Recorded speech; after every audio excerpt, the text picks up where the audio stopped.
sinabing Bicol Region, isa sa naiisip natin na tourist attraction ay ang napakaganda at tinaguriang perfect cone na bulkan, ang Mayon Volcano. Subalit alam nyo ba na maraming iba pang magagandang lugar na dapat nyong mapuntahan? A peaceful place to visit. Sino ba naman sa atin ang ayaw ng mapayapa at matahimik na lugar na pwede nating mapuntahan upang makapagpahinga? Sa hangarin na ito, patuloy ang mga otoridad at ating mga kasundaluhan sa rehiyon na panatiliin ang katahimikan sa mga probinsya na nasasakupan nito. Kaya naman patuloy na umuusbong ang ekonomiya at turismo sa rehiyong Bicol.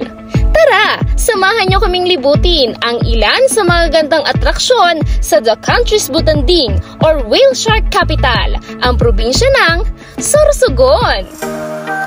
Simulan natin na salubungin ng umaga sa pag-abang ng pagsikat ng araw o sunrise sa Sorsogon City Pier o Coastal Road. Dito, perfect maupo habang pinapanood mo ang pagsilip ng araw mula sa mapayapang dagat at mga bangka na dumadaan at mga nangingisda. Malapit na rin dito ang pinagmamalaki nilang Roman Coliseum-inspired sports arena in the Philippines, ang Sorsogon Sports Arena. At dahil sagana ang probinsyang ito sa yamang tubig, halina't puntahan natin ang ilan sa pinagmamalaki nilang mga tourist attraction. Mula matnog at sakay ng bangka, mamamangha ka sa malinaw at kumikinang na tubig dito. Hindi lamang yan, dahil habang nasa biyahe ka, ay makikita mo sa paligid ang magagandang isla. Una naming pinuntahan, ang Wag Lagoon and Fish Sanctuary. Ito ay marine sanctuary na nag-aalaga ng mga marine animals and aquatic species. Sa sobrang linaw ng tubig, makikita mo ang mga naglalakihang isda kung saan sakay ng woodcraft ay pwede kang magbakain o kaya naman ay mag-snorkeling o makilangoy kasama ang mga isda.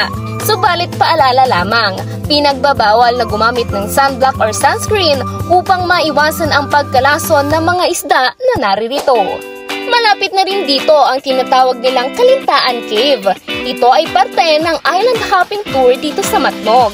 Bago marating ang nasabing isla, makikita nyo na rito ang maliliit na cave. Kasama ang barkada at pamilya, pwede nyong languyin ang loob papasok ng kuweba. And wait! There's more! Pink Beach ba ang hanap mo?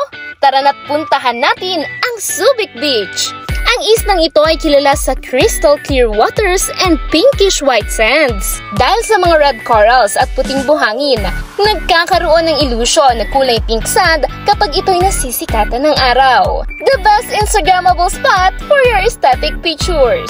Sa dalampasigan naman, magandang abangan ang sunset dahil habang palubog ang araw, ang maganda at makulay na tanawin naman ang sasalubong sa'yo.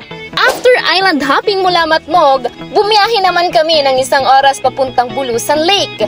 Ito ay situated sa nature park na tinatawag na Bulusan Volcano Natural Park. Ito ay may lawak na 3,672 hectares.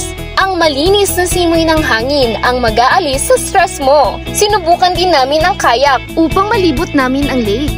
Ito ay tirahan ng ibang endemic species of freshwater fish, mga ibon, mamas, at iba pang beehives na napapalibutan ng tropical rainforest. Di rin namin palalampasin na puntahan ang dinarayong sikat na hot spring resort sa Irosin, Sorsogon, ang San Benon. Alam nyo ba na ang mainit na tubig dito ay nagmula pa sa Mount Bulusan?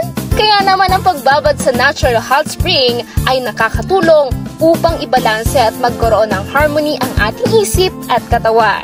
Bago natin tapusin ang pamamasyal sa napakayaman na natural resources ng probinsya ng Sorsogon, ay alamin din natin ang kanilang history sa pagbisita sa Museo Sorsogon. Ito ay opisyal na binuksan noong March 15, 2021. At alam nyo ba na ito ay dating provincial jail and courthouse? Simula ito ng konstruksyon noong 1916. Ngayon, ang museo ay ginawa ng Home of History and Culture of Sorsogon. Ilan lamang ito sa mga lugar na inyong pwedeng bisitahin. Marami pang tourist attraction na pinagmamalaki ang nasabing probinsya. Tunay ngang malaki ang kabutihang na idudulot sa isang lugar ng mapayapa at malayo sa banta ng terorismo. Ang katahimikan at seguridad ay nagbibigay daan sa pag-unlad ng turismo at ekonomiya na nagiging dahilan upang mas marami pa ang makapag-enjoy sa kagandahan at kultura ng Sorsogon.